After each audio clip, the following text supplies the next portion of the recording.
Alright, we are back in a video, and once again this video did not record any sound at all, so we're going to do the sound as a dub over. So the first thing I'm doing is I'm looking at the jetpack. So what we're seeing first is the first tier of jetpacks, the leadstone jetpack.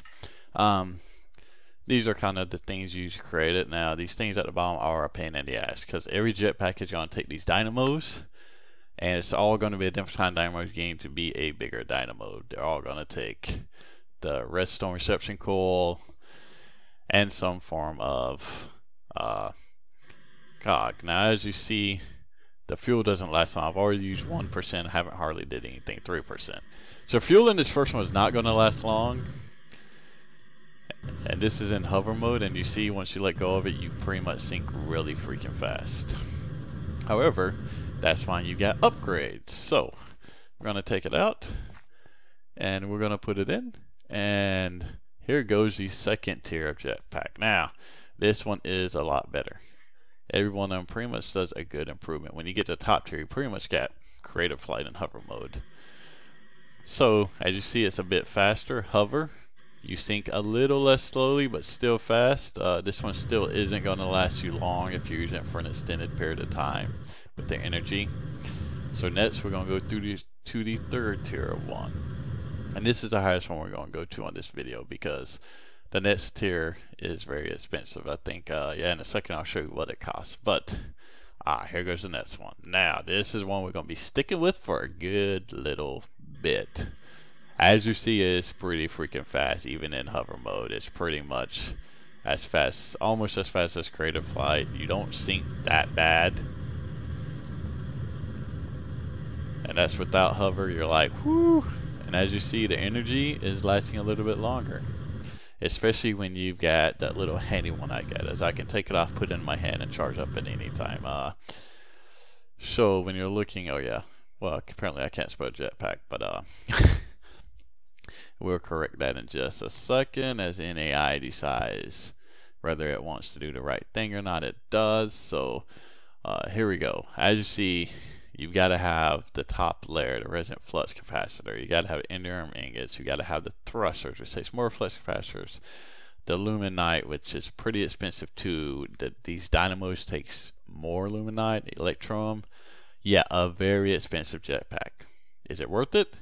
I think so, but very expensive. Not something we can afford right now. If you look at the illuminite, just making that takes glowstone, the resin glowstone. The rest of this aren't that bad, but it takes resin glowstone, and so it's going to take 4 pieces of it to make 1 bucket, and it's going to take quite a few buckets to make the actual jetpack. So yeah, we're not going to be making that for a while, for a good little while. So I see the tools are charging up. I got poison 2 on the weapons. I don't know which thing added that, but I will take it if it would kill stuff quicker. And now we're going to look at some thaumcraft stuff. So I already got some of the stuff made. Should have grabbed the dinosaur stuff there. I didn't. It was something I got to come back. First thing we're doing is make a thaumcraft. So place down your bookshelf, right click, you get it. The same recipe it has been, I think, since the beginning actually. And then we have it. Boom.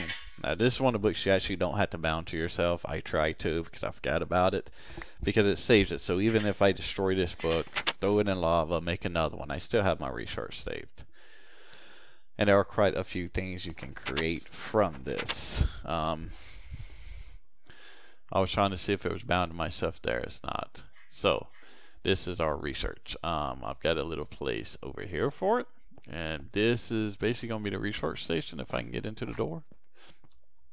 The cauldron itself will be somewhere separate. I don't know how much we're going to use the cauldron for right now. Just right click on the table, it turns into an arcane workbench, automatically places your wand in there, and that's where you create a lot of the beginning stuff. Later stuff is going to take more. So there's basically 3 different ways to create it. You get that, you've got the cauldron, and then you got the big structure, I can't remember what it's called, that infuses it with different things. So you got 3 different creative methods for this. Here's me showing you how to create the feather that we're going to use, or the ink stool. You should create 2 of these, because you need one on you to get research, which I had forgot about, so I don't have the second one. One of the first things I like to do is basically to create life to start out with. The reason being is this one's actually hard to find, something that has life in it that you can create. And I'm using the wrong thing. Wrong thing again, so I couldn't quite remember. And now I did. It's air. No, it's not air. Wait. Is it? Yeah, there, I grabbed the right one, so we got it. So that's going to allow us to scan all kinds of animal. Don't forget, if you get anything from combining it, you don't. You can go through combining to create new stuff like this. You can cheat and just find on the internet, or you can do it legitly. So we got that set up. We're not going to do research right now because I want to get our dinosaur stuff set up, because we are going to get a lot of bones when I do some mining. It'd be a ton of them. So we're going to grab that. Going to grab the paper too. Now you need to keep the paper on you, and then basically go into thaumcraft. You click on it, gives you a research node. Also, you should keep paper and scribe tools. Every once in a while, you get like a bonus clue to research, and you'll find you have that piece of research in your inventory. I try to put it in there. It doesn't work, of course. Yeah, I had a bit of a ditzy moment here, but the recording kind of, before I even started recording this, the blood moon rose, and I was being killed, and I had to stop the recording, take care of them, let it subside to a normal day, because you can't sleep during a blood moon and all. So what you basically do is you click on it. As long as you have the scribing tools, you get it. I know in used to be in thaumcraft, there was some stuff you could just outright buy if you had the right aspects. I don't know if that's still in this version. I do know there's warp, which apparently really, really is bad. I don't know much about it yet, but I'm sure I'll get to doing it. In the next episode, we will go through researching some stuff. I'll kind of show you how that's done. I'll probably only research like one thing, maybe two things on camera. Then after that, I'll do it. Now, I'm placed this wrong because I can't pull anything out from that side. So, I realized this as I right click on it. Sorry, I had frame rate drops really bad. So, we take it up. Now, I'm still using that pickaxe because my other tools haven't charged up yet. And then we do the bottom. Once again, I'll have to mine into the ground since I'm up under it.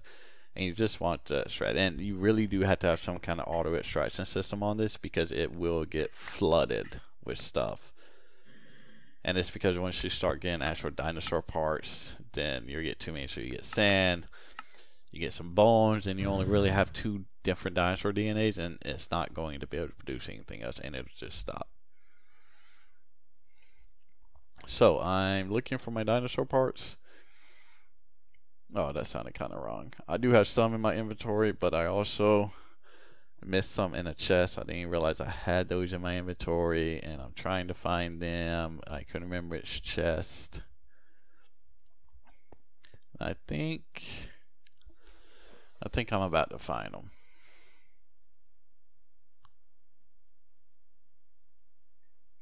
So I have all the ones.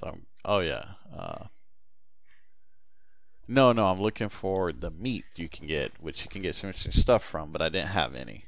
That's what it was. So now we're going to go ahead and put down. This machine doesn't require any power, and it's working, and I'm going to show you guys how it works. So on this first one, I'm just going to get a piece of sand. And no dinosaur DNA. However, we let that keep working. You really do have to put a lot of bones through this thing to get anything. If you get lucky, you can find some abandoned buildings that used to be like dinosaur museums type of things. And you'll find generally a bunch of the DNAs already. You'll find some of the bones, and you'll find the vats. So now we're a long ways from creating a dinosaur park. I will say that. We are a long ways. And that's probably one of them things when I do it, it's going to be a really long episode as we create the whole park and start putting dinosaurs in. I don't know. It's going to depend on what you guys want to see, really. Now I'm trying to remember what I was doing here.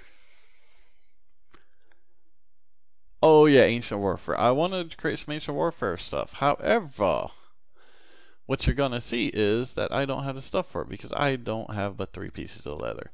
Alright, so I'm going to use kind of the rest of this time to kind of talk to you guys a little bit. That's kind of what I was doing in it. What we're going to see for the next one is I'm going to do a bunch of mining. I'm probably gonna stick a good bit of redstone on my hammer, like 1 or 2 slots, depending on how fast it's mining when I get down there. I mean, it should be pretty fast already, so I don't have much redstone on me right now. So after I get some redstone, I'll stick like probably 1 thing of redstone on there and get it. But before I do that, I'm gonna go out and I'm gonna kill some cows, some horses, get some leather, shear some sheep. I got a bunch of ender pearls, so I'll use ender pearls. I'll bring the sheep back because I want to set up autonomous activator, some shears, and a vacuum hopper so I can start getting plenty of wool, because when we create a new base I need supplies. I like to use a lot of different building materials to make something that looks very neat and interesting, which means I'm going to also be getting sand to make into glass, because with the chisel you can make a bunch of neat glass, as well as sandstone. There's some chisel things on there that looks actually really good. There are some rarecraft quarry stone deposits around. I'm gonna grab that, and when I'm mining limestone, ardite, that's diorite and marble and any other of them things I'm gonna get to. Along with that, I'll be baking up a good bit of smooth stone. And you saw with the pulverizer, we don't have any way to put anything there, so what I'm going to end up doing is taking a pulverizer and hooking up a chest to it as well. So it may change locations.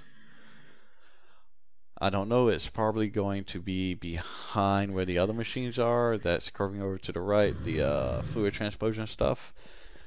And I'll have a big chest there, 2 big chests. That way I can throw a whole load of like stone, nether, to create netherrack and stuff into it, and just let it like process while I'm gone. Just let it process all of it. Because once I get back with the minerals, materials, and all, our system is just going to go dead from power trying to process. So it really is. But that's fine, because I got chunk loader, so I can just leave it on for a little while, you know, an hour or 2, come back, and it'll have it processed. That's how much I'm planning on mining for it to take that long to process it all. Yeah, we're going to do some intense mining. Other than that, yeah, so for next session, I'm really going to get ready for building. I don't know if y'all want to see building. Probably not. If y'all do, say something, but y'all probably don't. I wouldn't want to see it. So what I'm pretty much going to do is I'm going to find somewhere to settle down. Once I do that, build a house. And that's what I'll show you guys when I build a house area, and kind of give you my ideas how it's going to look. And then we'll cut out from the video, we'll come back here, and we'll probably do some research on thaumcraft. We'll get some ancient warfare stuff set up so that we can get a wheat farm set up, and we'll do some of that stuff back here. And then we won't really go and use a base until I have a building set up for basically the machinery processing item storage facility, I like to think of it as. Once we have that set up, that's when we're actually moving there and we'll ditch this place. Maybe I'll keep it safe, and eventually I'll come back and put some kind of monument here. But for right now, I'm not. So with it, when we come back, we're going to look at doing resource expertise and thumb and egots, the goggles there you see, goggles of revealing. And I'm going to make sure I have the resource for that, make sure I have the tools created, and we'll create them as well. This other stuff I've never seen before, I've never messed with before, so we're going to get into that. It's going to be really, really interesting. Alright, so with that being said, that's all I'm going to say. It's going to look like it ends quite abruptly on the video because I had recorded a little bit more. Oh yeah, we're going to do wands. Wands is the other thing. Wands is probably goggles revealing, the expert knowledge, and the wands are pretty much and the wand couch are pretty much the first 3 things I'm really gonna want to create. So with that being said, I'm gonna say deuces. You guys have a good day. Bagra out.